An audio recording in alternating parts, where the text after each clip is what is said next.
Well, thank you, Chris, for joining me. I'm excited to chat with you. I've spent a bunch of time kind of, Googling you, spending some time reading kind of the notes that we've sent back and forth. And the one thing that struck me is we have so many mutual friends, but our orbits have never met, which is always an exciting.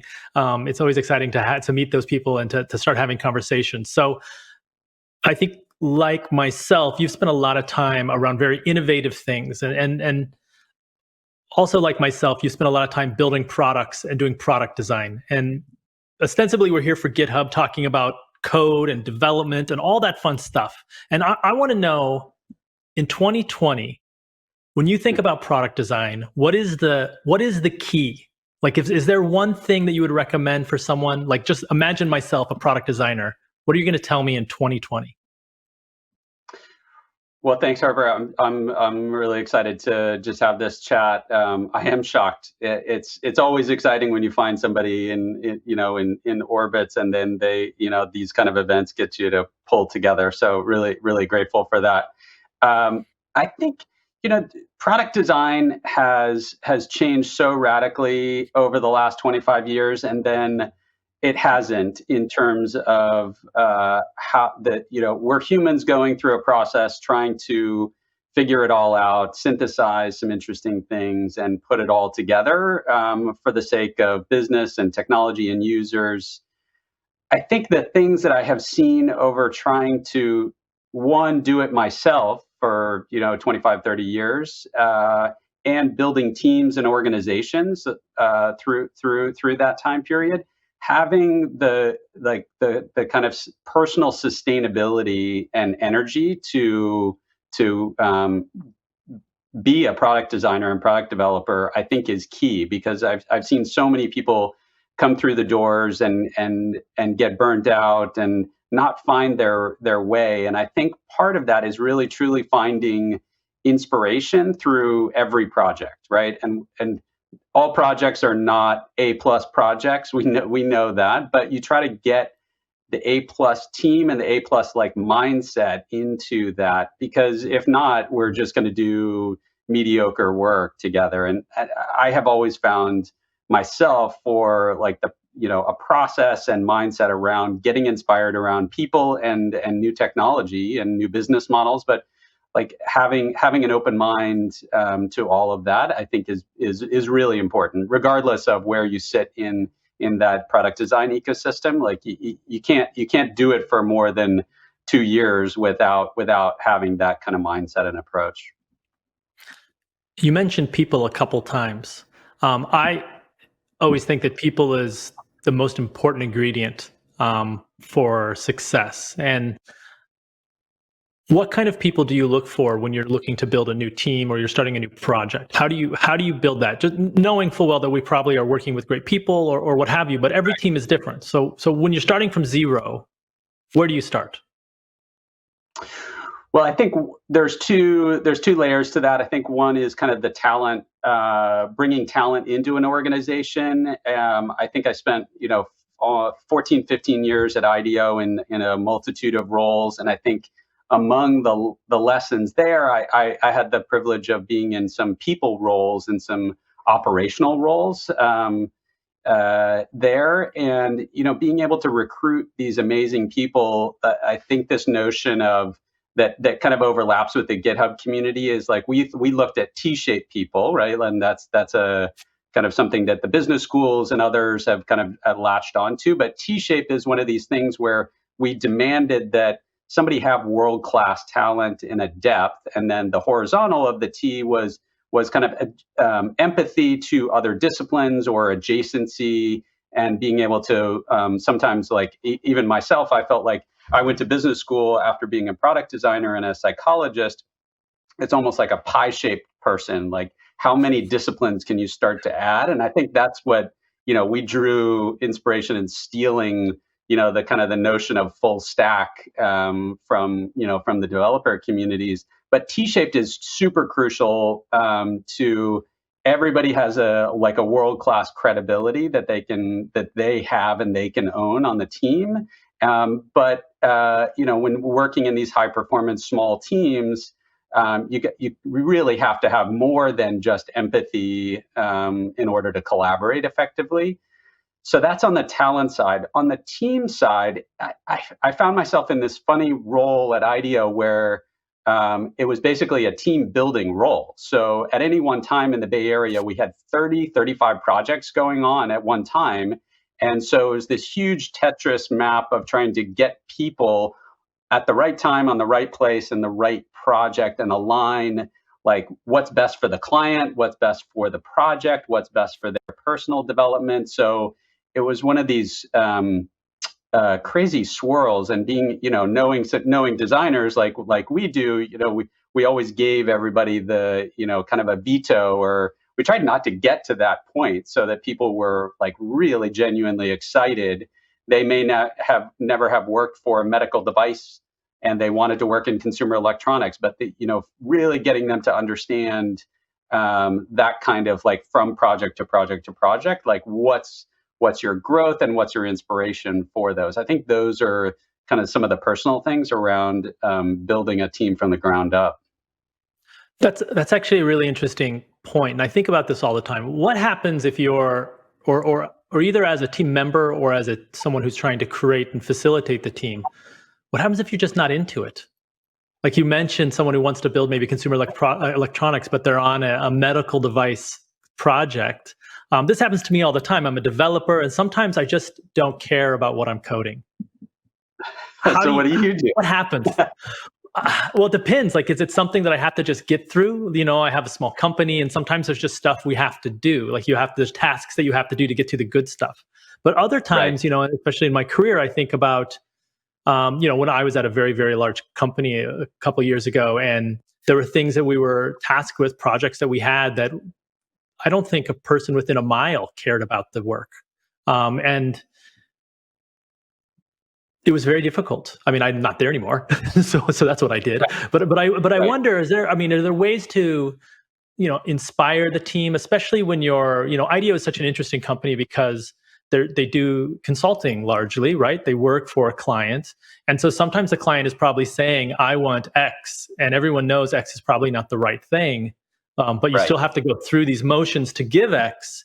Like, how do you balance that with these kind of really strong first principles that I'm hearing about product design, et cetera? Because I think that's something that I struggle with myself.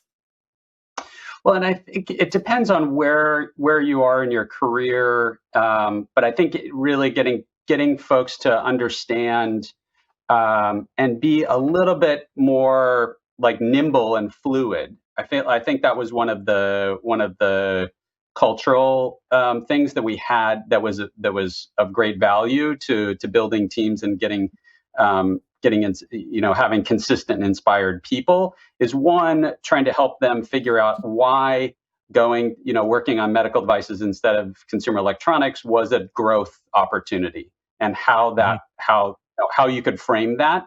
And people were constantly building, your career was your portfolio. And so I think just being able to add these stories, even if it's working on something way under the hood, Right. I think, and that is less relevant for where you feel like you'd want to be going in your North Star. That's just like kind of like a leadership helping them frame that as a growth opportunity. And yeah, I think that there are certainly difficult conversations that we've had, and encouraging people to roll off of a project, or those kinds of things. Not that didn't happen, and wasn't all rosy glasses, but those are the kind of things that I think you build your portfolio. And in an organization like that, different than a department-driven tech company, you might get into these little areas where you can't see the next 6 weeks, and being able to get through that project, learn something, and get onto back onto your North Star track.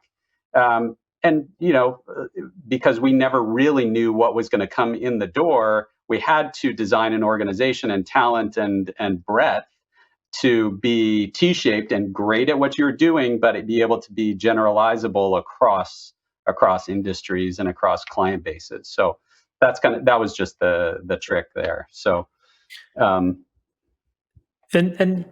in your career, it seems that you've spent a lot of time around education, whether it's Singularity University. There's, and you seem to have this kind of, in just the description you just gave, of this idea of like, iterating and having that kind of continuous growth. If I'm leading a team again, what do you think the best bet is to get that team to continue education, to continue to learn, to continue that growth? Just because what 2020 has showed me is that we can't assume anything. right. Things are constantly changing, and so I always think about like, how do I inspire my team? Whether that's a small team of a handful of friends building a project, or whether it's the team I'm working on, in a very kind of commercial way for a salary. I'm always looking for ideas on how to inspire or get that team to iterate and learn. What do you do? Yeah, I think it was my kids went to a nursery school that was out of Stanford, and all of the great things you learn from awesome kindergarten teachers and preschool teachers. And I think that they just embodied, the way that they would reframe every conversation. It was like the growth mindset was just embedded in everything they do. So, I think we can, I remember learning from teachers and nurses that just exude this kind of growth mindset. And I think that triggered something in me, that started in consulting. I stayed in consulting for a long time. And that was continuously learning. I got to learn about, everything from, image guided brain surgery to branding to consumer electronics and all this other amazing stuff. And I think seeing those opportunities outside of your day job was really like an eye-opening thing. And whether that meant having to ask your boss or manager about like some flexibility, or just showing, I think people are even you and I doing this today, like this is something that we're going to learn, and this is why I show up and do these kinds of events and experiences, because I inevitably learn something or meet somebody that that the value of that experience and continuous learning is, you can do that as a light thing. You can take an online course, or you can join a community. I took it as a little bit, it took me in some interesting pathways where, that's kind of what drew me into being a futurist. And I used to make fun, like I'm sure you and I have a bunch of friends in common in that community. And as a product designer, I used to make fun of futurists, right? Like Paul Sappho and the Institute of the Future. Now Paul is a colleague and a really good friend from the last 10 years. But I'd be, like they just get to talk about the future and not really design anything, and their butt's not on the line for delivering something. And if they're wrong, right? And really deepening that experience and writing about it and putting your butt on the line with predictions. That was one of those pathways that took me from continuous learning about trying to think about, hey, what's the future of sports? And then people are like, hey, can you do that again? But do it for this, this topic over here and this topic over here. And I'm like, oh boy, this wasn't, it turned into, from a continuous learning project to a hobby to a part-time job. But that's one of those things, if 2020 has shown us like being fluid and following paths and doorways that we did not think were going to be available, or even on the same astral plane. I think that embracing that will take you in some interesting spots. It certainly has taken me in some interesting spots. Is there anything during this COVID time that surprised you about the spots it brought you? Yeah, well, so I'll tell you two things. One, I had the honor of working with some great futurists and writers, and we did a very deep future of healthcare and medicine piece for a hospital system and family foundation out of Buffalo, New York. And we actually predicted the pandemic but for 2027. So you look at this, and then realize, oh my gosh, like this, like all of those pieces, it was there. It was there. It's not like this should not have come out of left field. Mhm. Is that surprising? It was surprising that I looked back at our report and I was like, oh my gosh, we actually put it in there. But it wasn't, in the end, like those are things that we should be thinking about. So I was surprised there. Um, I was really pleasantly surprised that the IDEO alumni community is really a great community. I'd love to kind of swim around in the GitHub community and see how those relationships go through their careers and through life. And I have some great friends through that network. But there was a early on in the pandemic, one of our friends, a woman that I never really had the chance to work with. She was in Singapore and New York, and we just never, our paths didn't cross as much as I would like to.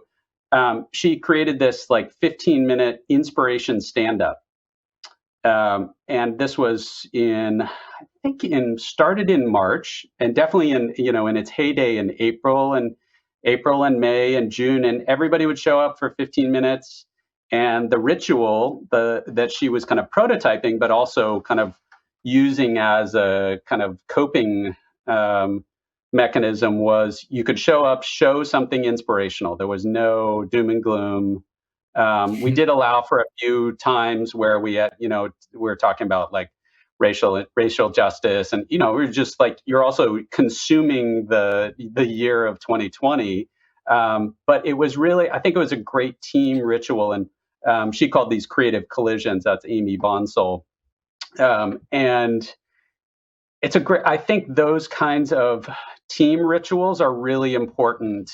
And the notion that it's, the familiar stuff, like a stand up, this community, lives and breathes stand ups, and probably loves and hates them at the same time. But, reframing that as an inspiration stand up was such a nice, pleasant surprise. And people that I hadn't worked with or even seen their face in 5 or 10 years are suddenly, you're spending your morning coffee time with them, and hearing about what's inspiring and what they see kind of on the other side of this of 2020. So I found that really surprising and delightful in terms of like an instant community that I just, I never knew that I would be connected to that crew at the end of 2020, which is great.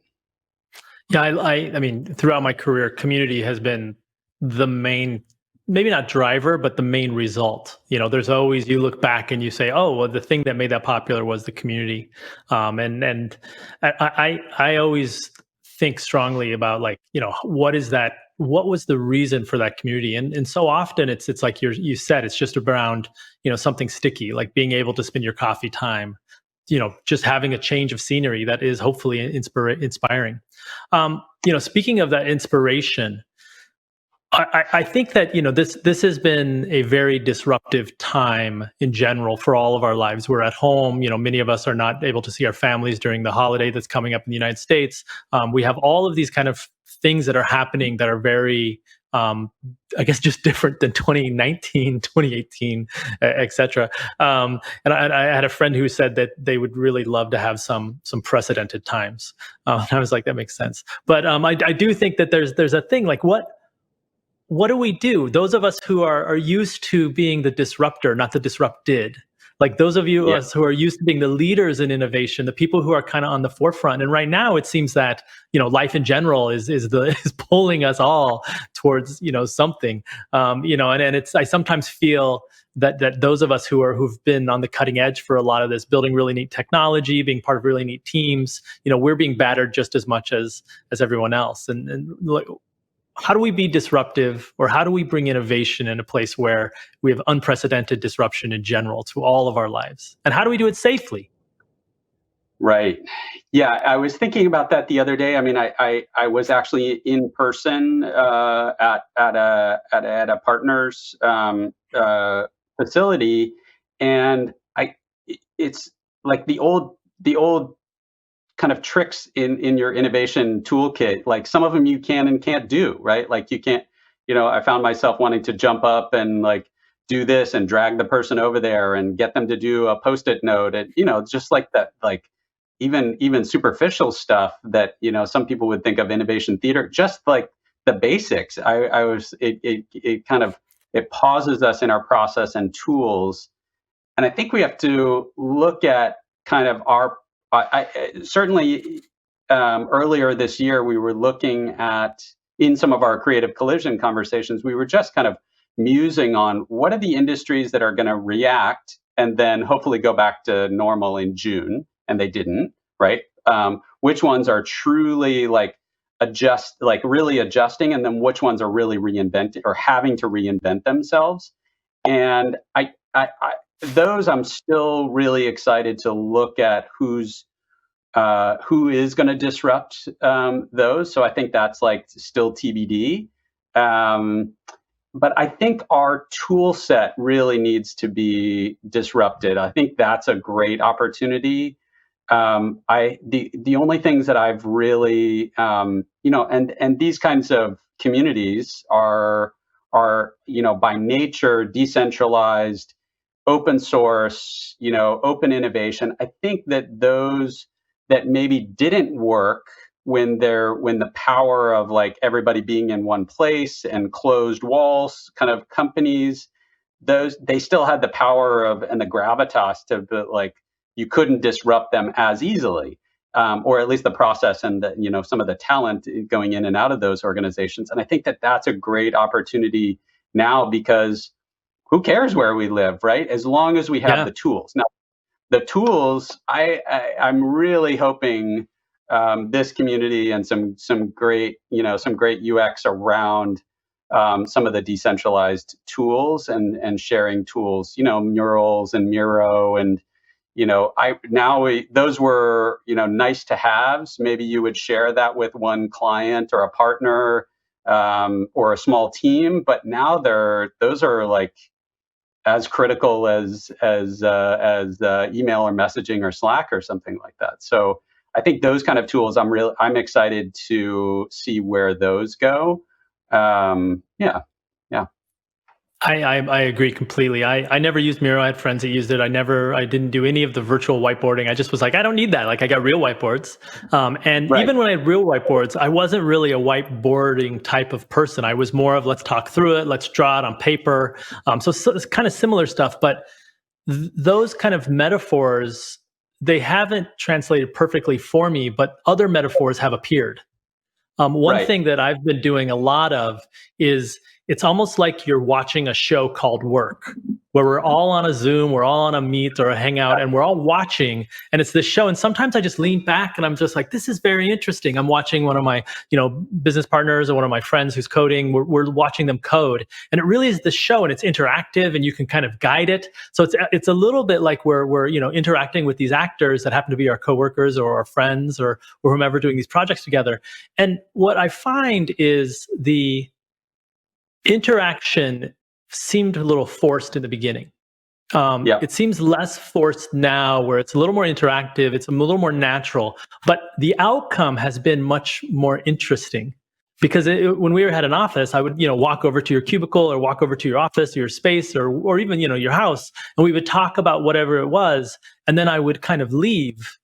Unless we were pairing very deliberately, but even then it was like this very specific thing. And this what we've been doing is it really is like watching someone work, and so you're able to kind of like choose your own adventure way through this. And then at the end, I feel like I'd helped. Like I feel like I participated, and I find this fascinating. We joke all the time that it really is like watching a show where we're engaged with the characters, and I find that really funny.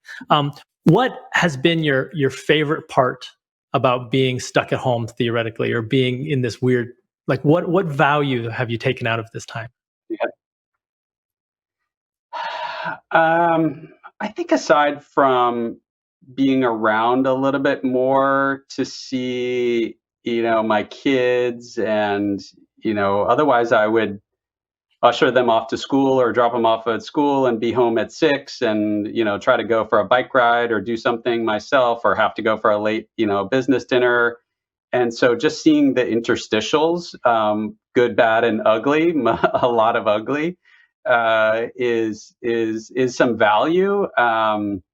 I think if we wanted to tag a future of industry, like education has got to be at the top of the list. And I think so many cracks have been unmasked, and education has got to be at the top of everybody's list. Certainly, the industry I'm working in now in food, that certainly had its COVID moment. So I think those are, I'm seeing a lot of value just in being home and having a different lens, like in the same way you were looking at the kind of the social interactions that of work time. I do find that interesting. When you were saying that, it kind of struck me as like one of these old school human factors principles or design research principles that we used to talk about, like extreme users then kind of give us a window into what might be a mainstream. And all of these tools and interactions they were happening for some extreme user,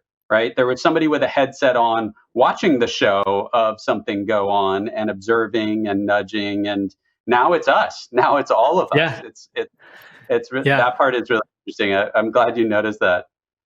What is there any technology that you've found? For instance, myself, I was kind of starting to get into Twitch before the pandemic hit. And then I spent a lot of time, just watching my friends code on Twitch, watching just Twitch stuff happen, video games and whatnot. But what I found is I kind of want to bring all of the weird metaphors of Twitch, the interactivity, the chat, that community, into everything I do. I think it's really interesting. And that's something I think about all the time, is those metaphors I just didn't understand before. Is there anything like any of these, like this new technology that you're like, wait a minute, I want to bring this into like my family, or I want to bring this into my everyday? Yeah. Careful what you put onto your family. But I definitely predict Zoom crashing tomorrow with everybody trying to do like our family. Across 5 time zones, we're trying to figure out how to do a Thanksgiving toast. But I think I'll give you a window into some of my the geekiness of for myself. I've been an athlete all my life, and I had. Both for investment and for curiosity, been an early member of Zwift, which is this kind of online cycling virtual world, and you're on a trainer that's programmable, and you ride around the topology of this world. Then is immediately as 2 people toe a line, it becomes a race and a competition. And I have been racing. I'd almost retired from bike racing, with a busy life and kids and an older and an aging body. But I've been racing my butt off. Like I raced last night at 9 p.m.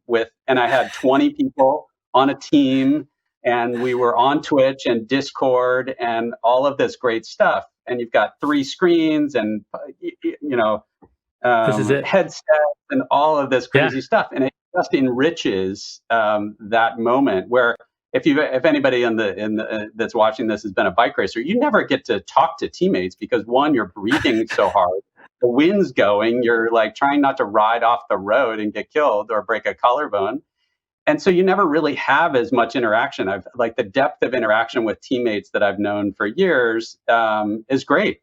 It's great. So I would love to bring, and I know obviously so many of our colleagues are trying to bring that kind of AR, VR into our daily life, but even those communication tools of Twitch and Discord, I think we should work on that together around what are those metaphors and how do you bring that into our day-to-day.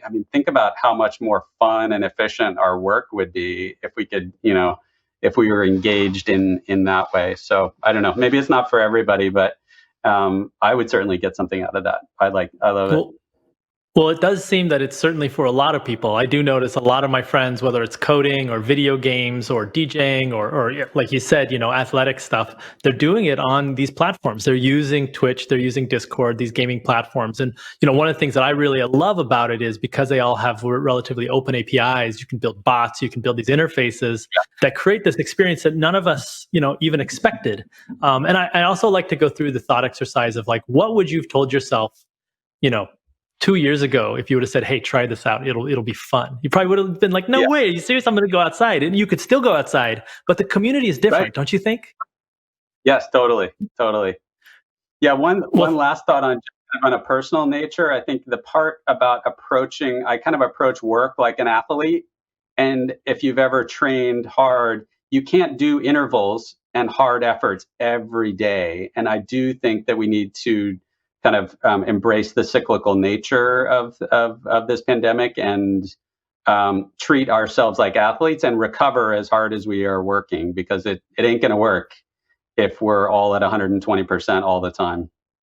Ain't that the truth? Well, thank you, Chris. It was a pleasure to chat. Looking forward to Yeah, chatting pleasure. more. I hope we get to talk and work together someday.